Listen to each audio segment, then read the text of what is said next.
Good afternoon, everyone. My name is Paul, and I am a nerd, and this is the, gosh, what month is it, Leanne? Is it July already? The July 2012 water cooler, which is our affectionate name for the Tabs3 PracticeMaster virtual user group. It is a sad, sad day for me, and a happy, happy day for Mary Jo. No, she's not pregnant, although she did just get married. No, she didn't get divorced and get remarried. No, she's in California. And I am not. So I am alone today. And I'm going to be covering one topic and one topic alone because my little brain can't handle more than one. I'm going to talk about syncing Outlook and PracticeMaster for both contacts and calendars. I will warn you right now, we may lose this entire broadcast. My internet and telephone, and much to the chagrin of my 15-year-old Xbox Live player, the cable also, went offline last Friday for 2 hours. Today, to make things fun for me, they are trying to find out why they got it back on after 2 hours for this block of Petersburg, Michigan, where Attorney Computer Systems is housed. But today they're running around trying to figure out why that happened. Now, I called the office at what used to be called the Deerfield Farmers Telephone Company, which gives you an idea of what we deal with here. And they said that they weren't sure when they would be maybe disconnecting it again to figure out what's going on. So I went straight to the source. On the way to lunch, we stopped and talked to the line man, and he promised that he would leave us alone until after 3 o'clock. So fair warning, if we do get cut off, we will email you to let you know what we're doing to rebroadcast. It may be that we just do it and record it and put it out on the web and you can see it there. But do not panic. If you get cut off, you can pretty much assume we're done, and we will let you know what to do. Now, a little bit of housekeeping real quick. You are looking at now something that looks kind of like what you probably have over on the right-hand side of your screen. And I tell you this because it may be blocking what you're looking at on my screen. And if it is, you can click this little icon that looks kind of like arrows pointing to the right, and that will slide this big box out of the way. When you slide the big box out of the way, this icon then changes to arrows pointing to the left, which, as the picture would imply, clicking will then slide this big box back into play. Now, why would you want to slide the big box back into play?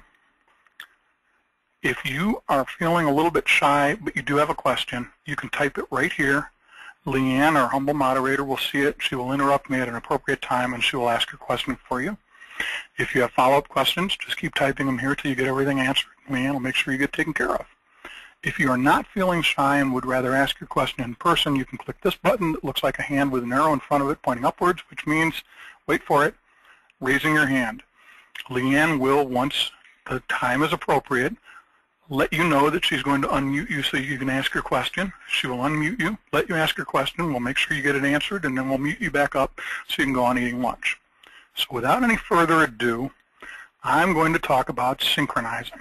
Now, for those of you who are not aware, I am going to have a little special surprise at the end to show you something new in version 16.2 that to some people may get rid of the need to synchronize, but I'm going to explain why I don't agree with that. So we are going to show something called Tabs3 Connect at the end of this broadcast. I'll be very, very quiet because it's in beta testing and I'm not really supposed to talk about it yet. So don't tell anybody you saw that. Now, without any further ado then, this is PracticeMaster. This is integration, and this is Outlook synchronization. Now, we're going to talk about these screens in just a second, but I want to talk about the concept in general. Everybody in your firm supposedly has Outlook. Lawyers, legal assistants, reception, everybody. It's really the way your mail comes and goes, your email, all of your correspondence. But for some, it's also the calendar, and for some, it also holds contacts. Now, as many of you know, the ones that are using PracticeMaster and using it for these things, you can also store contacts and calendars in PracticeMaster. And there's a disconnect there if you're not integrating the two. For instance, you may have an attorney that's using his Outlook calendar, and also the firm is using the PracticeMaster calendar, and the attorney gets some important deadline on his Outlook calendar and doesn't get it into PracticeMaster right, so it only shows up in his calendar. If we had a way to synchronize the two so that they were always uniform, then we wouldn't have that problem. Now, for some, they say, well, we don't use the Outlook calendar, we use PracticeMaster. Or, we don't use PracticeMaster's calendar, we use Outlook. If you don't use the Outlook calendar, there's still a good reason to synchronize PracticeMaster's calendar to Outlook's. Smartphones. Just about every attorney has one. Just about every attorney has one that's either a BlackBerry or an iPhone or an Android. And if you have a smartphone, chances are it can synchronize to Outlook. May not, but can. So stick with me for a second. If you've got your entire firm calendar on PracticeMaster, and you've got attorneys walking around with an iPhone or an iPad or an Android or a BlackBerry, and they're in court and the judge wants to know if all counsel is available next Tuesday at 9 a.m. for a pretrial conference, your attorney is at a disadvantage if he or she has to call a legal assistant to find that out. Or if he or she has to simply say to the judge, I don't know if I'm available next Tuesday at 9 a.m. But if they have a device that they can pull up and see exactly where they are, then that provides a level of accessibility to the data that you wouldn't have otherwise. So even if you're not using your Outlook calendar, it makes sense to synchronize PracticeMaster and Outlook so that Outlook can then synchronize to the smartphone and make sure that all the contacts that are appropriate and all the calendar items that are appropriate to that person wind up on that person's smartphone. Okay? Now, there are some things that happen there that can create some problems. What is the number one reason from all data points, from all points of view data-wise, to have a practice management system? Matter centricity, case centricity.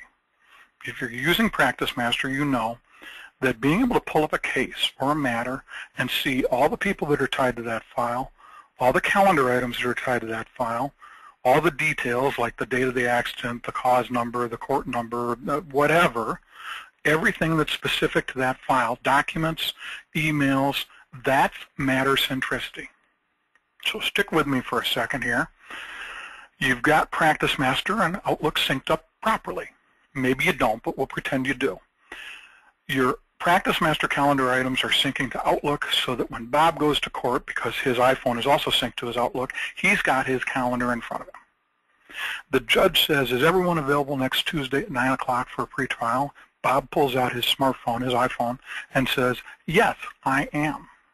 So the judge says, okay, great, everybody's available. We're going to have a pretrial conference at 9 o'clock on Tuesday morning in my chambers. Bob, being the tech nerd that he is, puts that pretrial conference into his iPhone. Very cool. Because his iPhone is synced to his Outlook, he then automatically, a lot of times these things are set up to happen over the air, it's the way we do it, that automatically shows up in his Outlook. It automatically then, based on how the synchronization is set up between Outlook and PracticeMaster, and we'll go over that in a second, automatically shows up in PracticeMaster. So that if everything's set up right, Bob puts that pretrial conference in his smartphone, and 5 minutes later, if Mary Lou, Bob's legal assistant, answers the phone and a certain client says he wants to come in on Tuesday at 9 o'clock, she knows he's not available. Very, very cool. Now, what's wrong with that scenario? Anybody? You're all muted, so you can't say. I'm sure everybody's raising their hand. Client matter centricity. One of the huge things about PracticeMaster, any practice management system, is that you can pull up a matter and see all the calendar items that relate to that matter. Bob's just put in a pretrial conference for the Jones versus Walmart case. It's synced through to his Outlook. It's synced through to PracticeMaster. What's wrong? It's not matter centric. It's not going to show up in that particular matter's calendar when you pull it up. Now, I'm not going to go into a lot of details, but we've come up with a method to deal with this. And the way that we deal with this, I'm going to back out of here. I'm going to go into a calendar item real quick. I'm just going to pull up a new calendar. I don't have it in here because we don't use it because we don't have lawyers who are out in the field. But right here is where you identify the client or matter when you put a calendar item in. We add, in firms that want us to do this, a field here that says does not require matter number or does not require client ID, and it's a checkbox. It's just like this thing here, only it's down here and it says does not require client ID. Why? Because a lot of things don't. Bob put his haircut in. That's not matter-centric. You have a firm meeting on Tuesday. That's not matter-centric. We're having cake in the kitchen at 2 o'clock for May birthdays. That's not matter-centric. So you have to have a way to identify calendar items if you're going to do what I'm about to describe that don't have any matter-centricity. Why? So that later on we can simply run a filter against the calendar file that says, show me all the stuff that's in here that does not have that checkbox checked and does not have a client ID. And at least after you get it cleaned out the first time, the only things that are going to show up are the things that have come into PracticeMaster from outside, from Outlook, from smartphones, from wherever. And so whoever runs that filter, perhaps Bob's legal assistant, Mary Jo, or Mary Lou, I think I said her name was, also works for 2 other attorneys, Cindy and Sam.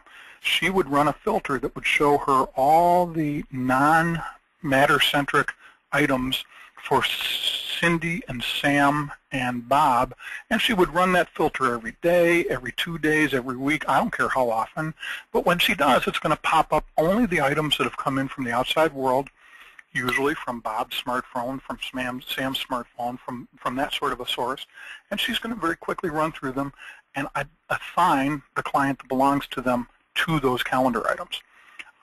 Once this gets running, she may, if she does it every other day, she may run into 4 or 5 or 6 calendar items that don't have matter centricity.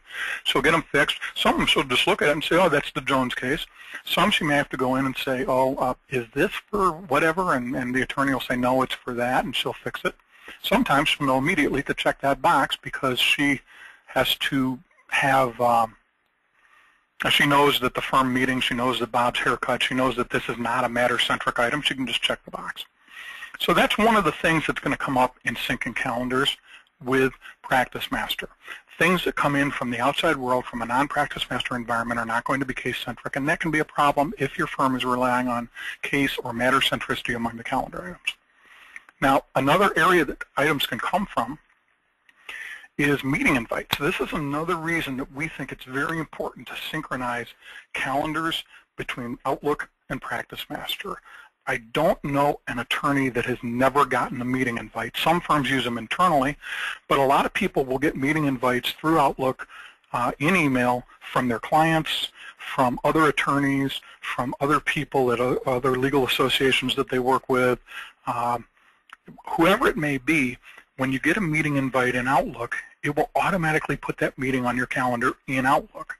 If you're not synchronizing your calendars between Outlook and PracticeMaster, and if you're relying on your PracticeMaster calendar as being the main source of information, then those meeting reminders or meeting invitations that you're accepting through Outlook have to then be manually entered into PracticeMaster.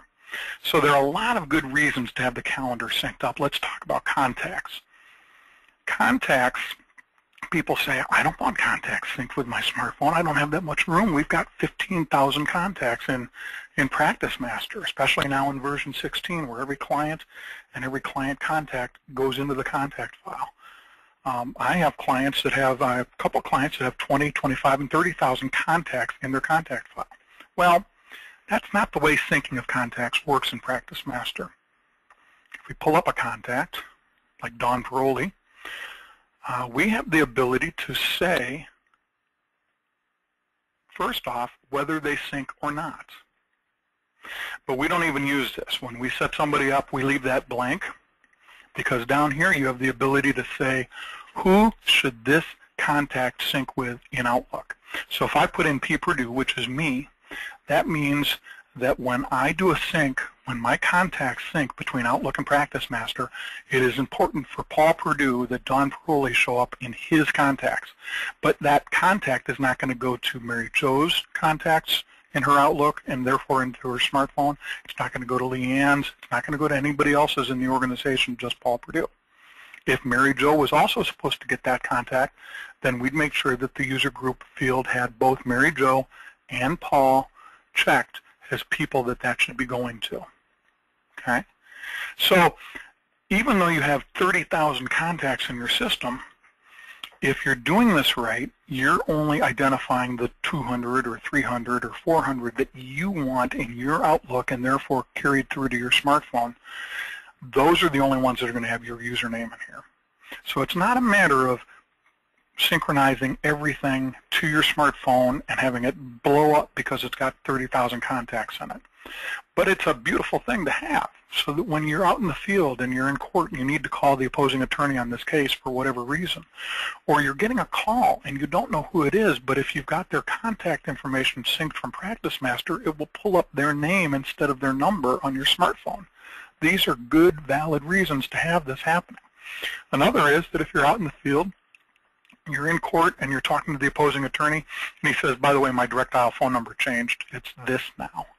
You change it in your smartphone syncs up with Outlook syncs up with your PracticeMaster, and bam, everybody knows that now. It's not just you and your smartphone that know the new primary phone number or direct dial phone number for Bob, the opposing attorney. It's everybody. Now, I'm going to skip ahead. I know that I'm going to go, or you should know that I'm going to go in and show you a little bit about the configuration. I'm not going to talk too much about it because it's different in different firms. I'm going to skip ahead to something here. Uh-oh, Leanne's walking in with a piece of paper. It is 1:20. Of course I know it's 1:20. Am I going behind? I never talk longer than I should, right, Leanne? I'm going to take you in here and show you something that's brand new in version 16.2, so I want everybody to be very quiet because we're not really technically supposed to be showing you this because it's in beta testing. I am signing into Tabs3 Connect. Now, I should tell you before I get you all excited about this that this is in version 16 and it is free. That's the exciting part, but it's a Platinum feature. So if you do not have Platinum, then this is not going to be in your copy of version 16.2, but you could get to Platinum if it's something that's significant to you. The reason it's a Platinum-only feature is that it requires the architecture that Platinum employs, the server client-based architecture, in order to make it happen. I won't go into details because I've been accused of going into too many details. And now I'm going to shut up for a minute and type because I can't type and talk at the same time, obviously.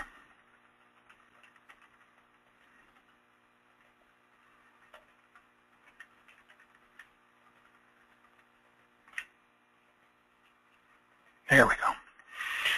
You'll notice I am in a web browser. You may, of course, say, well, he's on the same server that his data's on. Doesn't matter. I could be in China. Well, maybe not China. I guess they filter their internet. I could be just about anywhere and type in Tabs3 Connect and authenticate with my username and password and be looking at my information. Now let's see who's in here that doesn't have any confidential information. Well, there's always Purdue Law. They don't have anything confidential. That's just my brother, the patent attorney.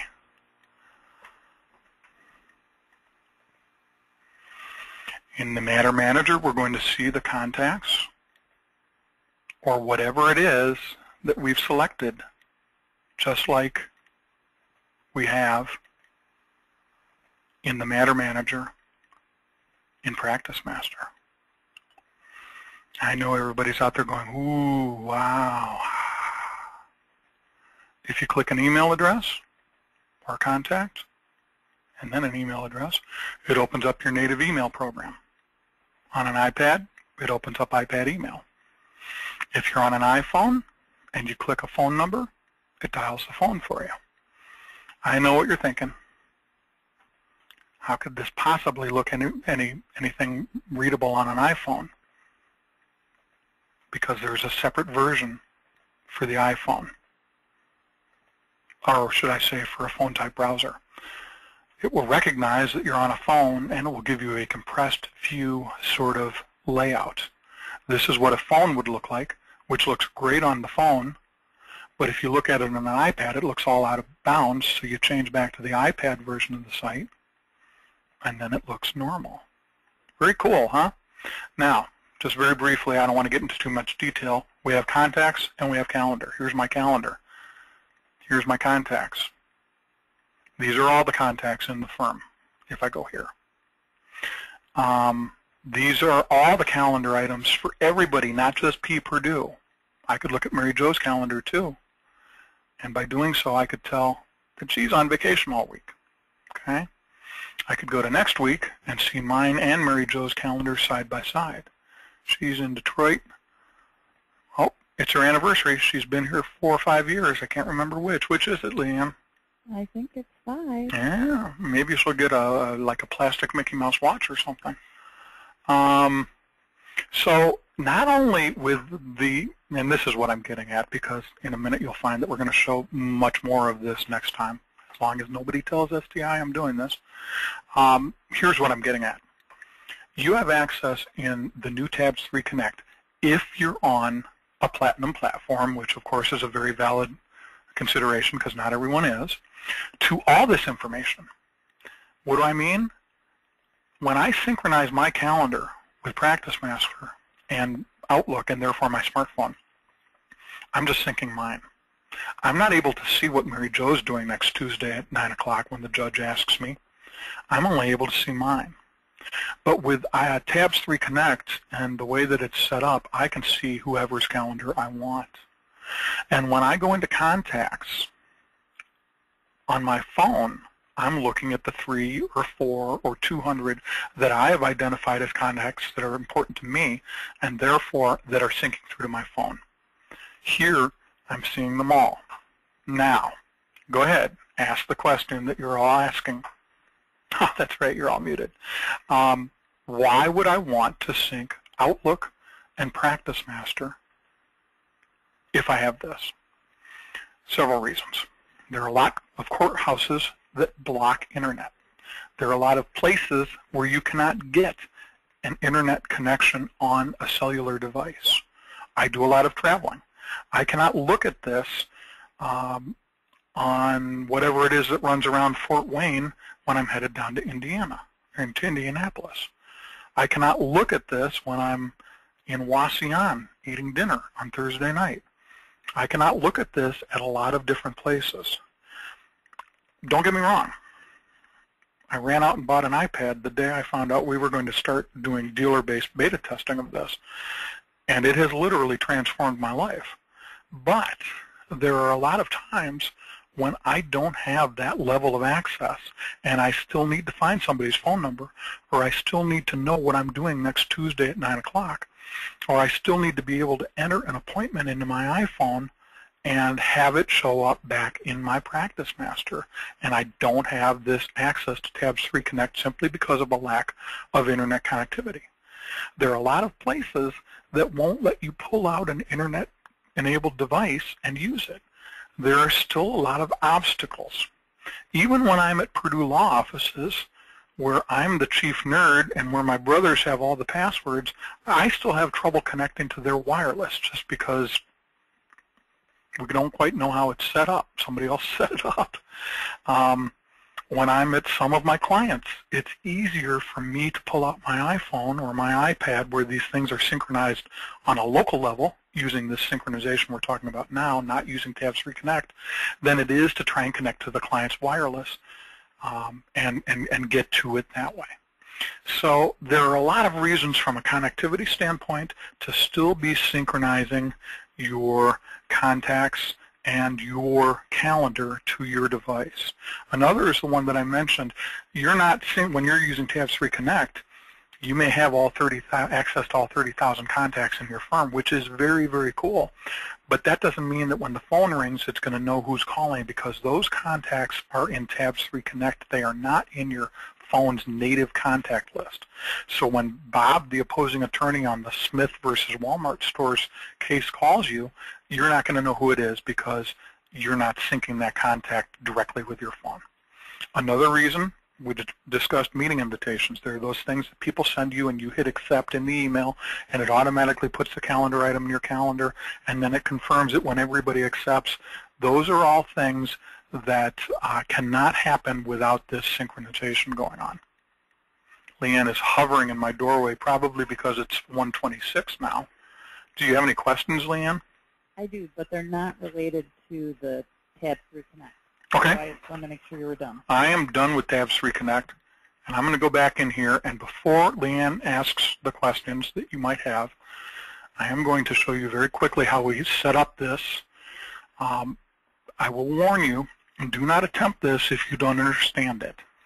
I will entertain questions about setting up contact or calendar syncing, and at least answer them with an initial answer without charging people for the next week, as long as you were one of the people that attended or watched this webinar.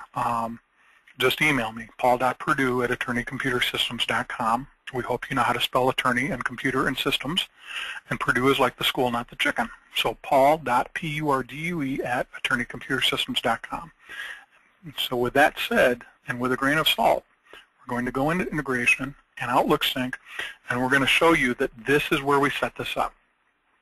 You can synchronize both ways automatically. This is new in version 16.1, and which everyone has now or should have. If you have an earlier version and are not on maintenance and are not entitled to 16.1, this isn't automatic coming back from Outlook to PracticeMaster, but we're not going to talk about that because we're assuming everybody has 16.1.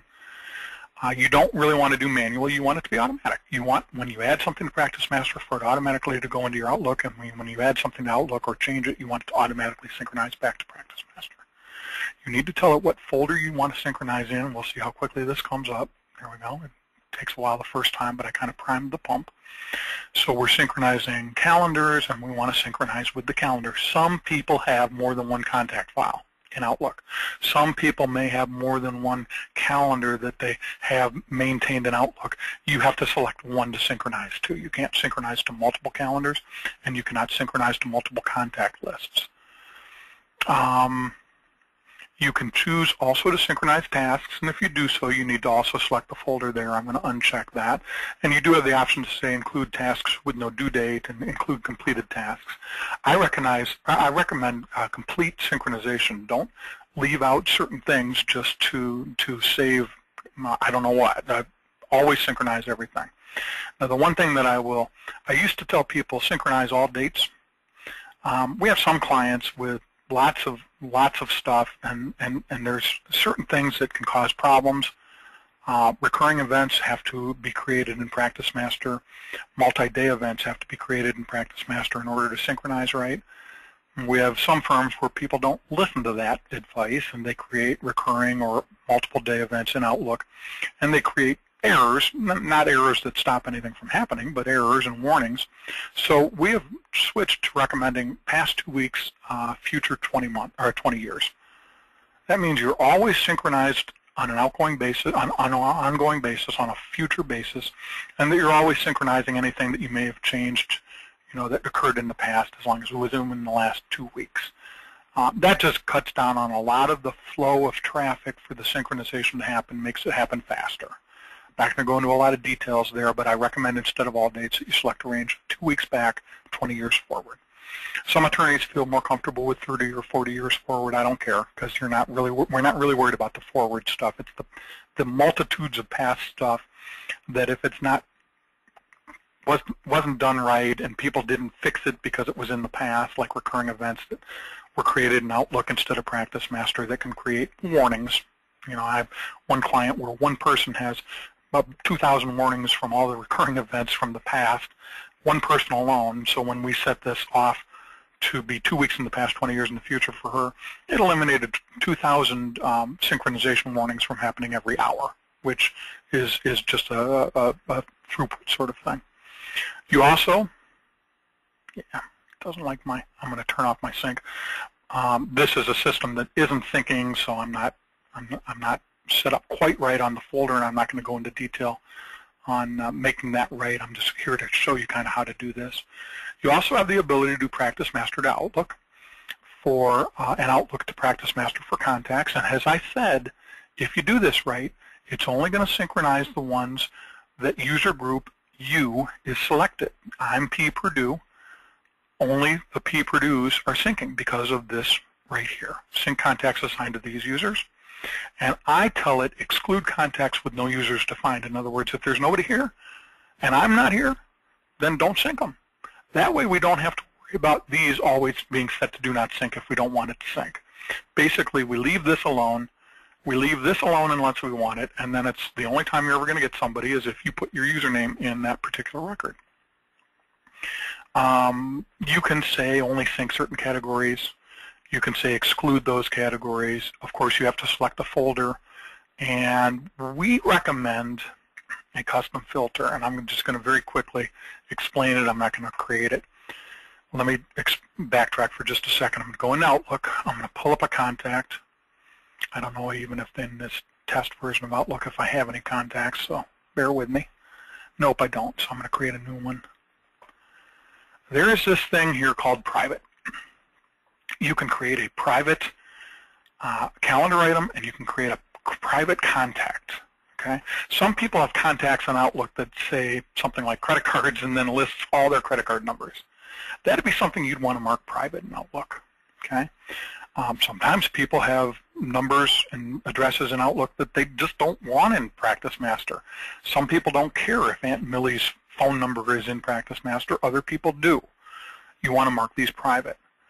We create a separate filter. I'm just going to touch on this for just a second. Right over here that says if the words private space contact appear in the memo or the notes field, do not sync it. Okay? That means that even if somebody puts a contact into their phone and in the notes puts private space contact, that's going to sync through to Outlook automatically and instantly if it's set up right, and then sync back to PracticeMaster instantly if it's set up right. So if some guy meets a girl at the bar, some young attorney, one of those young kids that isn't married yet, and puts her number in his smartphone and doesn't really want it in PracticeMaster, he can stop that from happening if the filter is set up here by simply putting private space contact in the notes. It'll sync up with Outlook like it should, but when it goes and tries to sync it with PracticeMaster, PracticeMaster has been told not to do that. Okay? And then finally, we have a couple sync options, and I'm going to turn this off. I'll just take you over here. They'll all be grayed out since everything's turned off. These are the ones I'm going to talk about. Of course, if you're an Exchange user, you identify your user. I'm not going to talk about the manual sync or the delete records. That's stuff that happens maintenance-wise, and it's not a topic for discussion here. It's a little more in-depth. But you want to periodically run the sync every, I'd say, 60 minutes. Because although PracticeMaster and Outlook, as long as they're both running on the machine, should be syncing automatically, there are times when that fails. Maybe Microsoft's Outlook said, hey, I've got a new item, and PracticeMaster for some reason didn't hear that, and it didn't get that brought in. If you're running this periodic sync every 60 minutes or every 30 minutes, that will catch anything that was missed. Bottom line, that's what it's there for. New in version 16.1, and it really makes it a very tight integration. And finally, require confirmation when at least we recommend 99 records will be synchronized.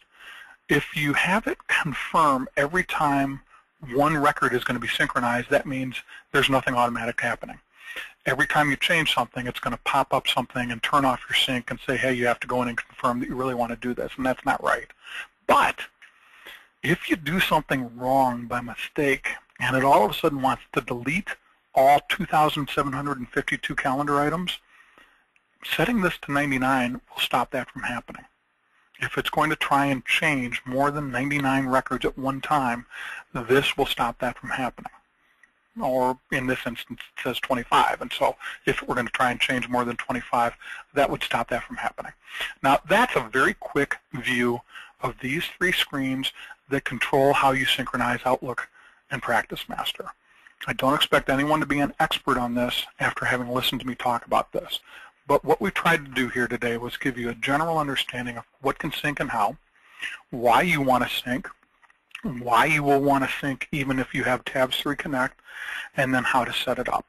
Now, if anybody's going to do this and you're feeling nerdy, go ahead and try it. But remember, don't ever try something like this without having a good backup of your system. And if you feel like you may have trouble or you have questions, feel free to give us a call. Now, Leanne, you have questions piled up back there? Yep. What do we got? I think you've answered the two about how to do the syncing both ways. Okay. And I believe you mentioned something about syncing being available version 16 and later? Syncing has been available for as long as I can remember, but I am very old. So let's say since version 14, I think maybe even earlier. It just wasn't automatic both ways. Prior to version 16.1, syncing was automatic from PracticeMaster to Outlook, but had to be done manually if you made changes or additions in Outlook that you wanted to bring back into PracticeMaster. That changed in version 16.1, and we got with that release a very tight integration between the two in both directions. That's what changed in 16.1, although syncing that's automatic between PracticeMaster and Outlook has been there for quite a bit longer, and manual has been there coming from Outlook to PracticeMaster for that long. It's the automatic from Outlook to PracticeMaster that's new. More questions? I think Ann thinks it's still not automatic. Maybe. Is that Ann Hone? Yeah. Yeah, she's a troublemaker. And by the way, she's one of the few people that laughs at every joke that I tell, so I want you people to understand that Ann Hone is one of my favorite people in the whole world. And if you have questions about that, just give me a call. We'll take a look and we can talk about that. It is not just automatic one way, but it could be that it's still set up that way. When you upgraded from version 15 to version 16, if you were set up to be automatic this way and manual the other way, which was your only option, it didn't change that.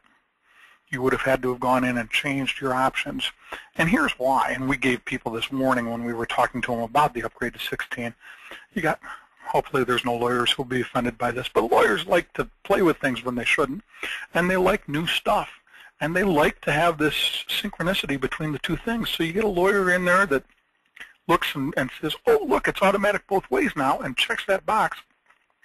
All of a sudden, the 4,000 entries in Outlook that he didn't really intend to come into PracticeMaster are there. And there's really nothing you can do about it now. So we warn people, hey, don't turn this on without thinking about it, but it does have to be turned on manually.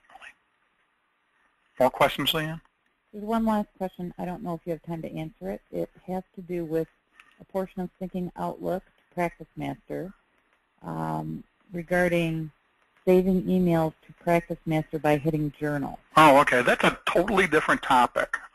We're talking really about synchronization of the calendar and the contacts between Outlook and PracticeMaster. There are water coolers, at least one, on the water cooler section of the website, and we record them all now, have been for about 2.5 years. There is at least one that I know of that is out there, and you can go there and look at the descriptions to see which one it is, that talks specifically about that. Now, to get there, just go to attorneycomputersystems.com. Over on the left, we have navigation links, and one toward the bottom is water cooler. Click on that. You'll see that at the very top, the registration for the current webinar that's currently scheduled. And then below it, everything else will be listed with links to YouTube videos with recorded versions. So just scan through that list. We list the topics we talk about. Find the one about journal items or journaling email in PracticeMaster, and take a look at that one. And if you still have questions, please feel free to email me, paul.purdue@attorneycomputersystems.com. One more question. Okay. Do the Outlook contacts have to all be in groups? Nope. Groups don't play a part at all. Now, there is a way to say only synchronize certain groups, and that's an old-fashioned method from before version 16 of trying to get certain contacts synced to Outlook and others not. It's kind of an old Band-Aid fix to the problem of not, in the past, having been able to identify which contacts you want to sync to your phone. But nowadays, you don't need that anymore. So yes, there is a way to say only synchronize these categories, but you don't need to use it, and it doesn't have anything to do with it if you don't want it to. How'd I do, Leanne? She said, by the way, good, that's all the questions, but only I could hear her because she forgot to unmute her phone.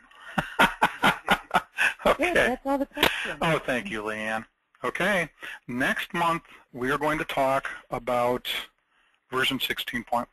I gave you kind of a sneak peek in order to show you Tabs3 Connect so I could talk about why you would still want to synchronize after you have this wonderful new thing called Tabs3 Connect.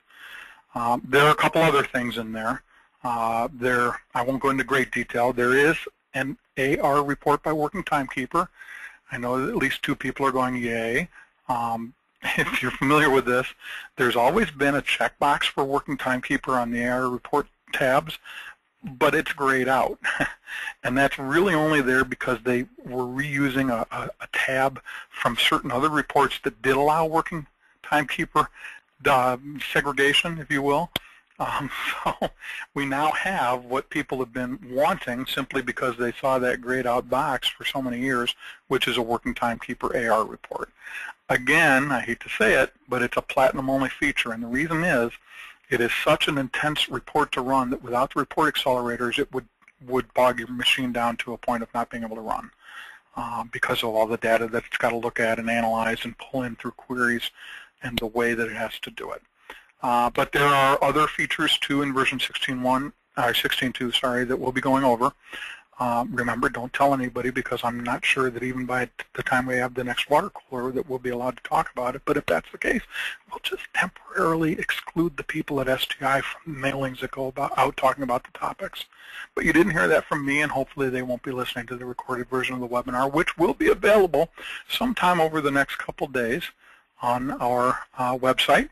So if you've attended, which obviously you have, or you've registered, remember these are always available within anywhere from an hour to a couple days, depending on A, how much trouble we have making the post-production copy, and B, what our scheduling constraints are with the time of the people that do that. So remember, if you ever see a topic that you don't have the availability to attend that particular session, you can always go to the website within a day or two after and find that recorded version later on.